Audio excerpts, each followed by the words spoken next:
നാഫിയായ ഇൽമും ബുദ്ധിശക്തിയും ഓർമ്മശക്തിയും നൽകി അല്ലാഹു നമ്മെ അനുഗ്രഹിക്കുമാറാവട്ടെ. നമ്മിൽ നിന്ന് വന്നുപോയ തെറ്റുകുറ്റങ്ങൾ അല്ലാഹു പരിഹരിച്ചു തരുമാറാവട്ടെ. ഇനിയുള്ള കാലം തെറ്റ് ചെയ്യാതെ ജീവിക്കുവാനും കാമിലായ ഈമാനോടുകൂടി മരിക്കുവാനും അല്ലാഹു നമ്മൾക്കൊക്കെ തൗഫീഖ് ചെയ്യുമാറാവട്ടെ. ഈ മനോഹരമായ ഒരു പള്ളിയുടെ മുൻപിലാണ് നമ്മളൊക്കെ ഒരുമിച്ച് കൂടിയിട്ടുള്ളത്. മൻ ബനാ ലില്ലാഹി മസ്ജിദൻ ബനല്ലാഹു ലഹു ബൈതൻ ഫിൽ ജന്ന.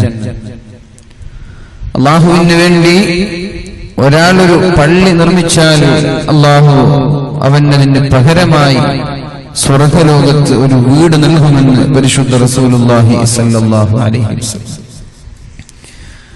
അപ്പോ നാട്ടുകാരുടെ പ്രയത്നവും അധ്വാനവും കൊണ്ട് വളരെ മനോഹരമായ ഒരു പള്ളി നമ്മുടെ നാടിന്റെ മുമ്പിൽ വന്നിരിക്കുകയാണ്. കമിഫ്ഹസി ഖത്വാത്തിൻ എന്ന് പറഞ്ഞത് ഒരു മാടപ്രാവിന് ഇരിക്കാൻ പറ്റുന്ന അത്ര വലിപ്പമുള്ള പള്ളി. അതുകൊണ്ട് ഹബീബ് ഉദ്ദേശിച്ചത് മാടപ്രാവ് നിസ്കരിക്കൂലല്ലോ, പക്ഷെ സുജൂദ് ചെയ്യട്ടോ. അല്ലാഹുവിന് സുജൂദ് ചെയ്യുന്നുണ്ട്. സകലമാന വൃക്ഷങ്ങളും മരങ്ങളും പക്ഷി ലതാദികളും ജന്തുക്കളും ജീവജാലങ്ങളും അല്ലാഹുവിന് സുജൂദ് ചെയ്യുന്നുണ്ട്. അത് ഖുർആനിന്റെ വാക്യമാണ്.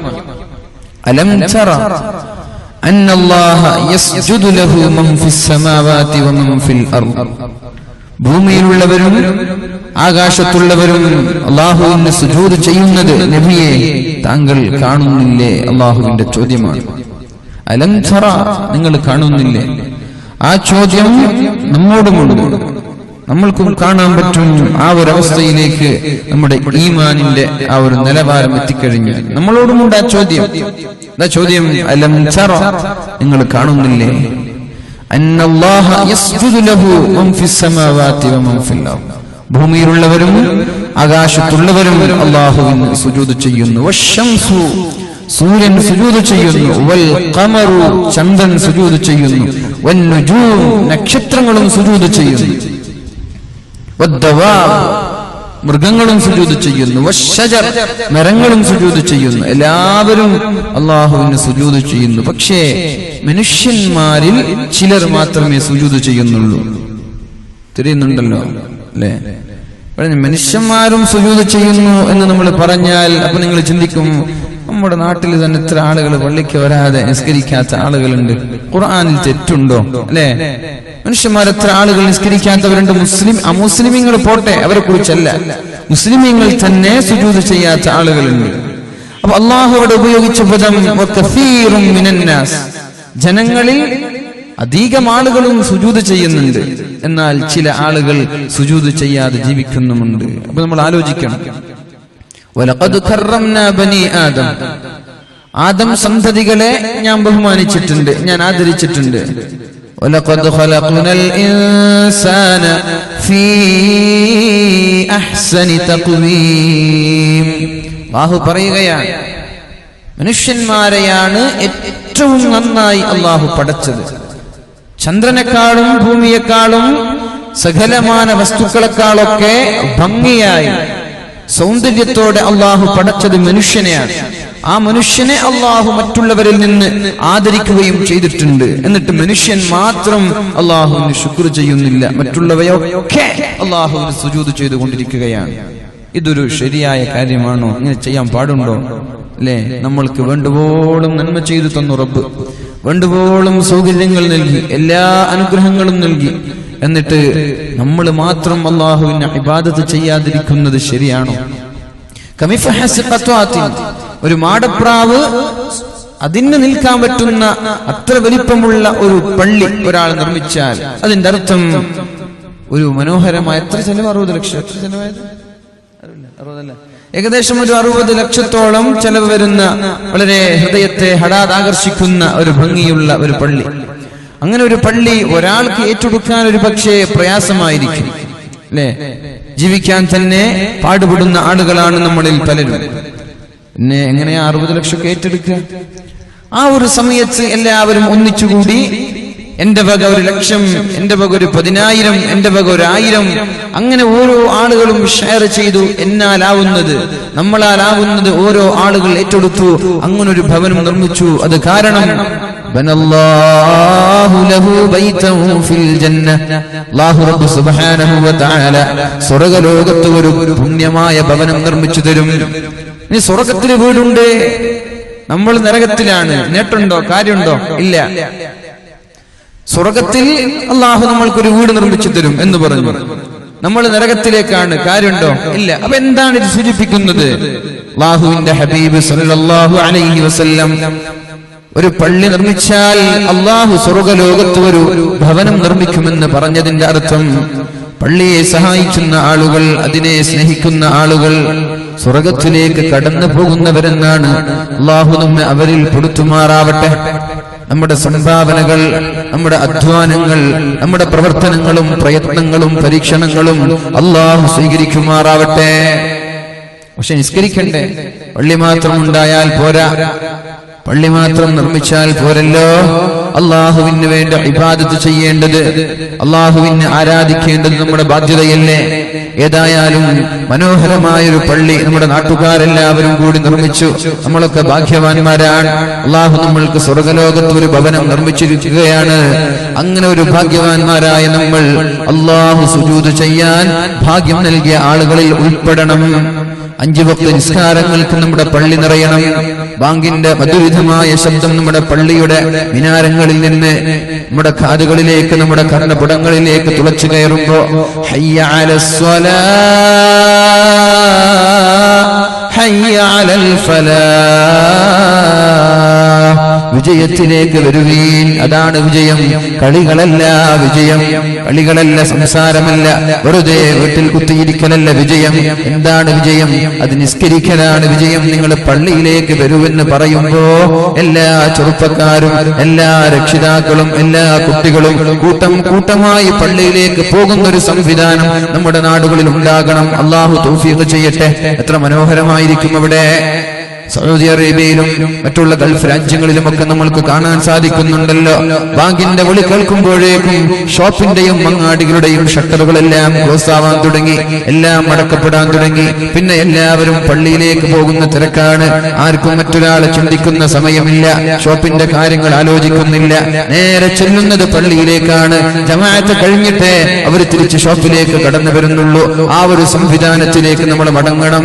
അല്ലാഹു തൗഫീഖ് ചെയ്യുമാറാവട്ടെ. അല്ലാഹു പറയുന്നുണ്ട്, വകസീറുൻ മിനന്നാസ് വകസീറുൻ ഹഖ്ഖ അലൈഹിൽ അദാബ്. സുജൂദ് ചെയ്യാൻ ഭാഗ്യം ലഭിക്കാത്ത ആളുകൾ, അവർക്ക് അല്ലാഹുവിന്റെ ശിക്ഷ നിർബന്ധമായിട്ടുണ്ട്. അതുമാത്രമല്ല, സുജൂദ് ചെയ്യാൻ അവസരം ലഭിക്കാത്തവർ ലോകത്തെ ഏറ്റവും നിന്ദ്യരാണ്, അവർ നിസ്സാരരാണ്, അവർ ലോകത്ത് നിലവാരമില്ലാത്ത ആളുകളാണ്. അല്ലാഹു ഒരാളെ നിന്ദിച്ചാൽ, അല്ലാഹു ഒരാളെ നിസ്സാരപ്പെടുത്തിയാൽ, അല്ലാഹു ഒരാളെ അവഗണിച്ചു കളഞ്ഞാൽ, അവരെ ബഹുമാനിക്കാനോ അവരെ ആദരിക്കാനോ അവർക്ക് സ്ഥാനം നൽകാനോ ലോകത്ത് ഒരാളും ഉണ്ടാവൂല. സുജൂദ് ചെയ്യാത്ത ആളുകൾ, സുജൂദ് ചെയ്യാൻ അവസരം ലഭിക്കാത്ത ആളുകൾ നിന്ദ്യരാണ്. അവരെക്കാൾ നിന്ദ്യര് വേറെയില്ല. അവരെ മോശപ്പെട്ടവരാണ്. അവരെ ആദരിക്കാനോ അവരെ സ്നേഹിക്കുവാനോ അവരെ ബഹുമാനിക്കുവാനോ ലോകത്ത് ഒരാൾ പോലും ഉണ്ടാവില്ല എന്ന് പരിശുദ്ധ ഖുർആനിൽ അല്ലാഹു നമ്മെ പഠിപ്പിക്കുകയാണ്. അതുകൊണ്ട് ചെറുപ്പക്കാരോട്, നാട്ടുകാരോട്, ഈ ബ്ലാർക്കോഡിലുള്ള വളരെ മനോഹരമായ ഒരു പള്ളി നിർമ്മിക്കാൻ സാമ്പത്തികമായി, ശാരീരികമായി, മാനസികമായി സഹായിച്ച എല്ലാവരോടും പറയാനുള്ളത്, ആ പള്ളിയെ നിറക്കേണ്ടത്, ബാങ്ക് വിളിക്കുമ്പോൾ പള്ളിയിൽ പോകേണ്ടത്, സുബഹിക്ക് പള്ളിയിലേക്ക് പോകേണ്ടത്, അസ്റിന്റെ സമയത്ത് പള്ളിയിലേക്ക് പോകേണ്ടത്, മഗ്രിബിനും ഇശാഇനും കൂട്ടം കൂട്ടമായി പള്ളിയിൽ ചെന്ന് ജമാഅത്ത് കഴിഞ്ഞ് വീട്ടിലേക്ക് മടങ്ങുമ്പോഴാണ് ഒരു വീട്ടിൽ, ഒരു നാട്ടിൽ ബറക്കത്തുണ്ടാകുന്നത്. അല്ലാഹു പറഞ്ഞുവല്ലോ, വലൗ അന്ന അഹ്ലൽ ഖുറാ, ഒരു ഗ്രാമവാസികൾ, ഒരു നാട്ടുകാരെല്ലാം അല്ലാഹുവിൽ വിശ്വസിക്കാൻ തുടങ്ങിയാൽ, നിസ്കരിക്കാൻ തുടങ്ങിയാൽ, അല്ലാഹുവിനെ പേടിക്കാൻ തുടങ്ങിയാൽ, ലഫതഹനാ അലൈഹിം, അവർക്ക് വേണ്ട സൗകര്യങ്ങൾ, അവർക്ക് വേണ്ട എല്ലാ സൗകര്യങ്ങളും അല്ലാഹു തുറന്നു തരുമെന്ന് പരിശുദ്ധമായ ഖുർആൻ നമ്മോട് പഠിപ്പിക്കുകയാ. എന്ത് വേണം? നാട്ടുകാരെല്ലാം വിശ്വസിക്കണം, നാട്ടുകാരെല്ലാം നന്നാവണം, എല്ലാവരും നന്മയുടെ ആളുകളാവണം, നന്മയുടെ കൊടിക്ക് കീഴിലാവണം. നമ്മൾ ലഹരിയുടെ അഡിക്റ്റാവാൻ പാടില്ല, മയക്കുമരുന്നിന്റെ അഡിക്റ്റാവാൻ പാടില്ല, മൊബൈൽ ഫോണിന്റെ അഡിക്റ്റാവാൻ പാടില്ല. മോഡേൺ പാശ്ചാത്യന്റെ നാറുന്ന ചീഞ്ഞു നാറുന്ന സംസ്കാരങ്ങൾ പിൻപറ്റി എന്തോ വികൃതമായ രൂപത്തിലൊക്കെ നമ്മുടെ തലയുടെ ഹെയർ സ്റ്റൈലൊക്കെ മാറ്റി ഏതോ വികൃതി കോമാളികളായി മാറാൻ നമ്മൾ പാടില്ല. അല്ലാഹുവിന്റെ ഹബീബ് നമ്മോട് പഠിപ്പിച്ചുവല്ലോ പരിശുദ്ധമായ ഖുർആനിലൂടെ, കുന്തും ഖൈറ ഉമ്മ, നിങ്ങളാണ് ഏറ്റവും നല്ല സമൂഹം, നിങ്ങളാണ് ഏറ്റവും നല്ല സമൂഹം, മുസ്ലിമീങ്ങളാണ് ഏറ്റവും നല്ല സമൂഹം. എപ്പോഴെന്നറിയോ? ഉഖ്രിജത് ലിന്നാസ്, ജനങ്ങളിലേക്ക് പറഞ്ഞയക്കപ്പെട്ടവരിൽ ഏറ്റവും ഉത്തമമായ സമൂഹം മുസ്ലിമീങ്ങളെ നിങ്ങളാ. എപ്പോ? كنتم خير أمة أخرجت للناس تأمرون بالمعروف وتنهون عن المنكر. നന്മ കൊണ്ട് പരസ്പരം ഉപദേശിക്കണം, തെറ്റ് കാണുമ്പോൾ സൂചിപ്പിക്കണം, അതുണ്ടാകുമ്പോൾ വിഷമിക്കാൻ പാടില്ല. ചെറുപ്പക്കാരോട് പറയട്ടെ, എന്തെങ്കിലും ഒരു തെറ്റുകൾ നമ്മുടെ വേഷവിധാനങ്ങളിലോ നമ്മുടെ ജീവിതത്തിലോ കാണുമ്പോൾ ഉസ്താദുമാര് സൂചിപ്പിച്ചു തരും, വിഷമമുണ്ടാവാൻ പാടില്ല, അത് ഉൾക്കൊള്ളണം. എന്റെ നന്മയ്ക്ക് വേണ്ടിയാണല്ലോ ഉസ്താദുമാര് സൂചിപ്പിക്കുന്നത്. തഅ്മുറൂന ബിൽ മഅറൂഫ് വതൻഹൗന അനിൽ മുൻകർ, തിന്മ കാണുമ്പോൾ തടയുകയും നന്മ ഉപദേശിക്കുകയും ചെയ്യുന്ന കാലത്ത് മാത്രമേ മുസ്ലിമീങ്ങൾ നല്ലവരാകൂ.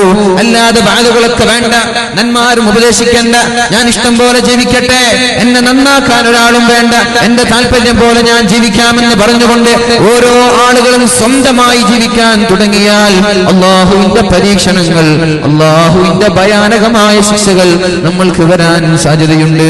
ഉസ്താദുമാരുടെ വാദകൾക്ക് കാതോർക്കണം, അധ്യാപകരുടെ ഉപദേശങ്ങൾക്ക് കാതോർക്കണം. മദ്രസയിൽ ചെല്ലുന്ന ഉസ്താദുമാരെന്തെങ്കിലും പറഞ്ഞാൽ മനസ്സാ വാചാ കർമ്മണ അംഗീകരിക്കണം. നമ്മൾ പള്ളിയിലെത്തുമ്പോൾ ഉസ്താദുമാരുടെ ക്ലാസുകൾ ഉണ്ടാകുമ്പോൾ അവിടെയും ഇരിക്കണം. നമ്മൾ എന്തെങ്കിലും ഒരു നന്മ കിട്ടിയാൽ നമ്മൾ അത് ഉപയോഗപ്പെടുത്തണം. അല്ലാഹു തൗഫീഖ് ചെയ്യുമാറാവട്ടെ, അല്ലാഹു തൗഫീഖ് ചെയ്യുമാറാവട്ടെ.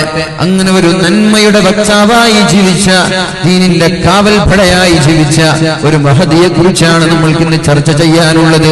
അതാണ് ഉമ്മഹാത്തുൽ മുഅ്മിനീൻ, മുഅ്മിനീങ്ങളുടെ മാതാവായ ആയിഷത്തു സിദ്ദീഖ റളിയല്ലാഹു അൻഹാ. ആയിഷ